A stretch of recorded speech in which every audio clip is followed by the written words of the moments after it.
Os irmãos sabem que durante as vezes que eu venho pregar aqui na igreja, eu tenho falado a respeito dos salmos de peregrinação, salmos de subida, e hoje o salmo de hoje é o Salmo 125, que vai falar a respeito da proteção que produz segurança. Há uma história muito interessante narrada no livro de 2 Reis, que eu não sei se os irmãos conhecem, capítulo 6, especificamente uma história relativa ao profeta Eliseu. Diz o texto bíblico que o rei da Síria resolveu fazer guerra contra Israel.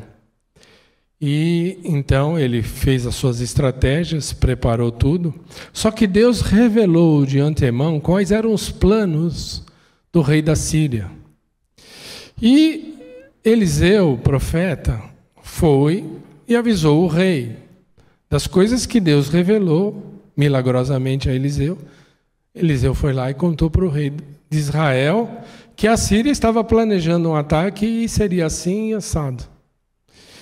E ele, então, da mesma maneira, aconteceu uma vez, diz a Bíblia que aconteceu 2 vezes. Toda vez que o rei da Síria planejava alguma estratégia, Deus revelava a Eliseu, Eliseu ia lá e contava para o rei de Israel, e o ataque era frustrado, era descoberto. Israel não agia da forma como a Síria pensava que fosse agir, e isso foi frustrado. Aconteceu 1 vez, 2 vezes, 3 vezes, e o rei falou assim: tem gente traindo. Temos que pegar esse impostor, ver quem é esse delator, quem é esse traidor que está no nosso meio. Foi quando alguém falou assim: não se trata de um traidor, mas Deus está revelando ao profeta que revela ao rei de Israel os nossos planos. E o rei da Síria, ao invés de falar assim: nossa, um milagre, Deus está por Israel, eu vou então abandonar isso. Não, o que ele fez? Falou assim: mandou tropa, cerca e mata esse homem, mata esse profeta. Cerca a casa dele. Em que cidade que ele está? Aí falaram onde era a cidade, e o rei da Síria planejou então fazer o cerco e cercou. E isso ele fez à noite. Ao amanhecer, o servo de Eliseu acorda e vê as terras e a cidade cercadas pelas tropas da Síria. E fala assim: estamos perdidos. A casa caiu. Agora não vai dar para nós. E aí, então, ele vai correndo avisar Eliseu. E Eliseu, então, fala assim: não temas, porque mais são os que estão conosco dos que os que estão com eles. E aí o servo volta, olha, mas cadê os que estão conosco? Eu só estou vendo os deles. E aí então Eliseu ora para que os olhos do servo fossem abertos. Então o texto diz que os olhos dos servos foram abertos, e ele viu coisas espirituais que até então eles não estavam enxergando. E ele viu que o monte estava cheio de cavalos e carros de fogo ao redor deles. E o fim da história é muito interessante, mas eu não vou contar para você, para que você fique curioso e leia o fim da história. Porque a minha intenção é parar aqui nesse momento. Porque eu quero falar a respeito do Salmo 125. E eu espero que a minha mensagem de hoje traga o mesmo efeito aos irmãos que trouxe aquele servo. Que os olhos dos irmãos enxerguem as coisas espirituais e não temam, pois maior é o Deus que te protege do que os problemas que te afligem. E isso é o que ensina o Salmo 125. O Salmo 125 é um canto de confiança de quem acredita na proteção de Deus e por isso se sente seguro, né? Vamos ler o Salmo 125? Acompanhe a leitura comigo, está na tela, você pode acompanhar. Diz assim: os que confiam no Senhor são como o monte de Sião, que não se pode abalar, mas que permanece para sempre. Como os montes cercam Jerusalém, assim o Senhor protege o seu povo, desde agora e para sempre. O cetro dos ímpios não prevalecerá sobre a terra dada aos justos. Se assim fosse, até os justos praticariam a injustiça. Senhor, trata com bondade aos que te fazem o bem, aos que têm coração íntegro, mas aos que se desviam por caminhos tortuosos, o Senhor dará castigo dos malfeitores. Haja paz em Israel. O Salmo 125 nos aponta de forma muito clara duas visões a respeito da vida daqueles que confiam em Deus. A primeira visão é de que a proteção de Deus para com os seus é eterna, é próxima e traz segurança. Estabilidade àqueles que nele confiam, que não se abalam. Esse é o primeiro pensamento dos Salmos, versículos 1 e 2. E um outro assunto que o Salmo fala com clareza é que Deus limita o poder do mal e um dia vai dar fim ao mal e aos malfeitores. Versículos 3, 4 e 5. Primeiro nós vamos falar então sobre os versículos 1 e 2. Os que confiam no Senhor são como o monte de Sião e não se pode abalar, mas permanece para sempre. Como os montes cercam Jerusalém, assim o Senhor protege o seu povo desde agora e para sempre. Jerusalém era uma cidade que era cercada por montanhas. E essas montanhas elas serviam de proteção àquela cidade. E aquela vida urbana no mundo antigo era muito perigosa. Tinha muitos assaltantes, prontos para atacar, prontos para tentar derrubar a cidade, tomar a cidade, enfim, fazer daquele lugar, o seu reino. E a vigilância constante era um pré-requisito que aquelas nações tinham que ter, e Jerusalém não era diferente. Ela vivia cercadas, e até hoje Jerusalém é uma cidade que não deixou de ter guerra desde o seu nascimento. E as cidades precisavam de sistemas de defesa complexos, extensos e que fossem seguros. Dependia de um esforço imenso criar muros, né? Construir fossos, abrir fossos. E apesar de nós estarmos vivendo, 3.000, 4.000 anos depois de Jerusalém, nós ainda vivemos assim, com uma necessidade tremenda de segurança. As vossas casas estão cercadas de grades e de dispositivos de segurança. Os nossos carros precisam de alarme. Os nossos países precisam de fronteiras vigiadas. Nós construirmos armamentos pesados, bélicos, e tudo em nome de segurança. Porque parece que a vida em 3, 4, 5.000 anos, 6.000 anos, não mudou. Porque essa insegurança, esse é um processo que muito mais é um processo pessoal do que um processo político. O mundo externo é apenas uma extensão daquele mundo interno que nós vivemos. Então ainda temos necessidade de segurança. E nós vivemos ainda num mundo que é hostil, tanto quanto eles viviam naquela época. Desnecessário dizer que a falta de segurança é expressa pelo medo, e o medo fruto do pecado.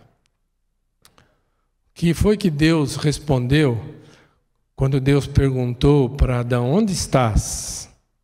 Vocês lembram o que foi que Adão respondeu para Deus? Adão, onde estás? O que ele respondeu? O que ele respondeu? Tive medo e me escondi. Começa ali uma coisa que nunca deixou de nos acompanhar, uma sensação de insegurança e uma sensação de medo que eu e você temos todos os dias. Ah, mas moramos num bairro melhor. Só quem faz parte de um grupo da Vila Romana sabe como nós vivemos num bairro inseguro, com gangues de bicicleta, com assaltos, assassinatos aqui. na nossa esquina. E agora nós temos também a necessidade de segurança. Eu e você temos necessidade de segurança. Vivemos num mundo cheio de medo e de insegurança. E Deus é um lugar de segurança. Deus é seguro, para onde a gente vai se esconder.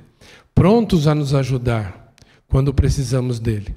Mas enquanto nós vivemos nesse corpo limitado pelo pecado e com as suas deficiências, nós vamos ainda assim viver a luta entre a confiança de que Deus é nosso porto seguro e o nosso medo.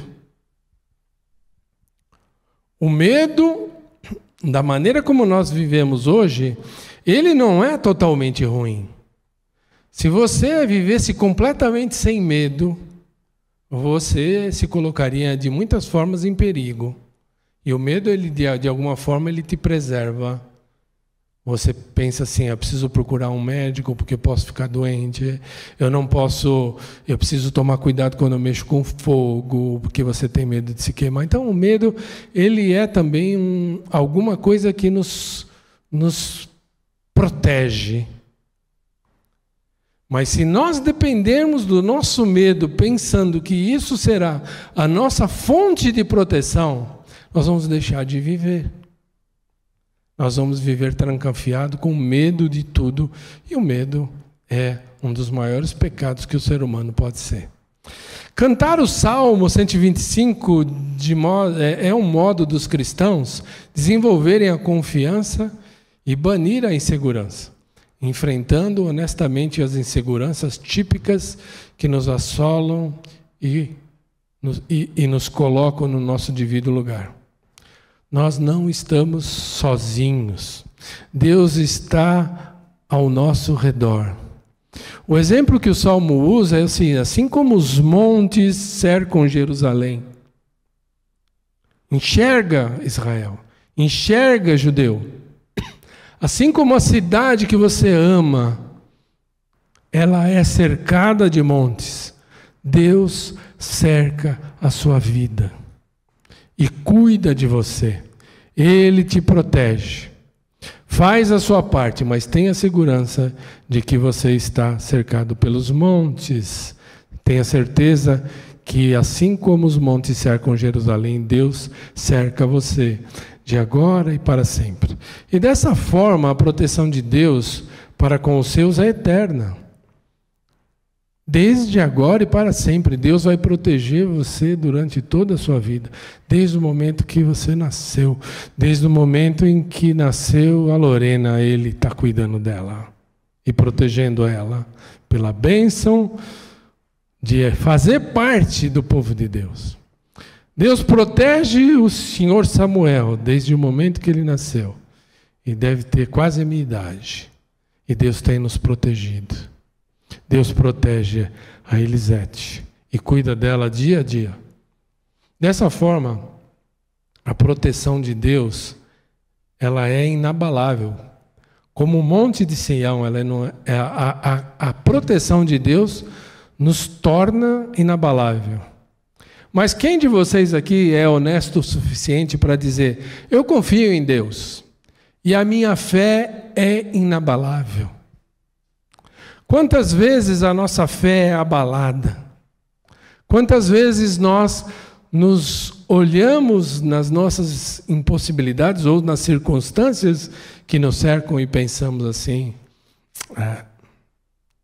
não sei se eu confio tanto em Deus ainda.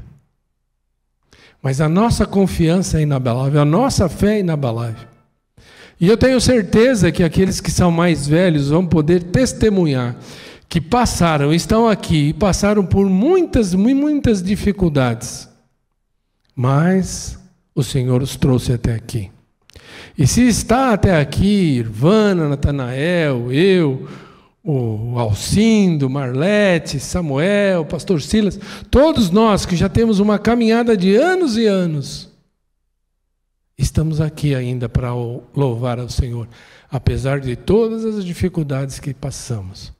Foi porque a nossa fé é inabalável, apesar das circunstâncias fazer com que a gente pense que muitas vezes ela pode ser abalada. Quantos de nós passamos e estamos passando por doenças complicadas, mas a nossa fé em Deus é inabalável, porque nós confiamos no Senhor e o cuidado dele vai ser agora e para sempre. E o maior motivo pelo qual a nossa fé é inabalável é porque Deus limita o poder do mal na nossa vida e um dia ele vai dar fim a todo o mal. E essa é a nossa esperança. E vai dar fim a todo o mal e fim aos malfeitores também. Né? Versículo 3, 4 e 5 diz o seguinte: o cetro dos ímpios não prevalecerá sobre a terra dada aos justos. Se assim fosse, até os justos praticariam a injustiça. Senhor, trata com bondade os que fazem bem, aos que têm o coração íntegro. Mas aos que se desviam por caminhos tortuosos, o Senhor dará castigo aos malfeitores. Haja paz em Israel. A palavra cetro dos ímpios simboliza a autoridade, governo. E ele está dizendo aqui que a palavra-chave desse texto é assim: o cetro dos ímpios não prevalecerá. Essa é a palavra-chave do pensamento desses 3 versículos. Há abalos, há circunstâncias, há dificuldades, mas a promessa de Deus é que esse abalo, vindo de mal ou de malfeitores, vindo do mal ou do diabo ou de pessoas usadas pelo diabo, ele não prevalecerá. Em algum momento, Deus cancelará esses propósitos malignos na nossa vida, na vida da igreja, na tua vida, e Deus vai cumprir os propósitos que Ele tem para nós, para a nossa igreja, para a nossa vida. Deus vai cuidar. Agora, olhando para Israel, Israel foi um povo que muitas vezes esteve cercado, né? Foi Faraó, foi Nabucodonosor, foi o rei da Assíria. Alguns deles foram desterrados, as tribos do norte foram levadas em cativeiro, a tribo do sul foi levada para cativeiro. Eles foram oprimidos por esses povos, foram oprimidos por Roma e os seus césares durante muito tempo. E, no entanto, aquele povo, em meio a todas essas opressões, cantava todas as vezes que eles iam adorar em Jerusalém: os que confiam no Senhor são como o monte de Sião, que não se abalam, mas permanecem para sempre. A fé de um povo é igual à tua fé, que mesmo tendo passado e passando por vários problemas, você está aqui, com fé colocada no Senhor. Para uma pessoa de fora, pode ter parecido que grande parte do tempo os domínios dos outros povos dominaram sobre Israel, mas para eles, no interior deles, no coração deles, eles sabiam e cantavam que o cetro dos ímpios não prevalecerá sobre a vida deles. Eles tinham confiança no Senhor. Que a opressão tinha um prazo de validade, ia acabar, e a opressão na sua vida, a dor na sua vida tem um prazo de validade. E o povo cantava, Salmo 125, crendo que apesar da opressão, Deus estava no controle. Deus está no controle da sua vida, da minha vida. Deus permite que a opressão aconteça, mas o perigo e a opressão nunca são demais para a fé. Vocês conhecem o texto? 1 Coríntios 10, 13 diz o seguinte, talvez fosse legal o Mauro tentar encontrar 1 Coríntios 10, 13 e colocar para ficar aí na tela e você acompanhar comigo, mas é um texto conhecido. O mal é sempre temporário, Deus sabe dizer basta. Deus impõe limites ao mal para proteger a integridade dos seus. 1 Coríntios 10, 13 diz assim, não sobreveio a vocês nenhuma tentação que não fosse comum aos homens. Outro texto vai dizer, não veio sobre vós tentação que não fosse humana. Mas Deus é fiel, não permitirá que vocês sejam tentados além do que podeis suportar. Antes, quando forem tentados, Ele mesmo providenciará um escape para que possam suportar. Meus irmãos, o que Deus está dizendo aqui é o seguinte, que toda a tentação que passamos são humanas. Aquelas coisas que acontecem naqueles filmes mágicos, de dragões, o mal, o diabo, querendo abocanhar tudo, isso não acontece, porque Deus limitou o poder do mal. E limitou até hoje.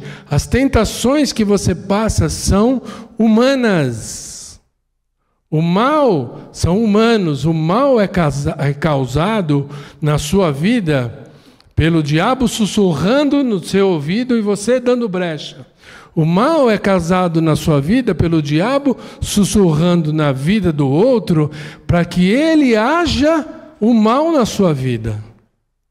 Mas essas tentações são humanas, causadas por você ou por outros. E o que Deus está dizendo é que Ele está de olho no que está acontecendo na sua vida e nada do que não for possível para que a sua fé suporte vai te causar dano. O poder do mal é limitado.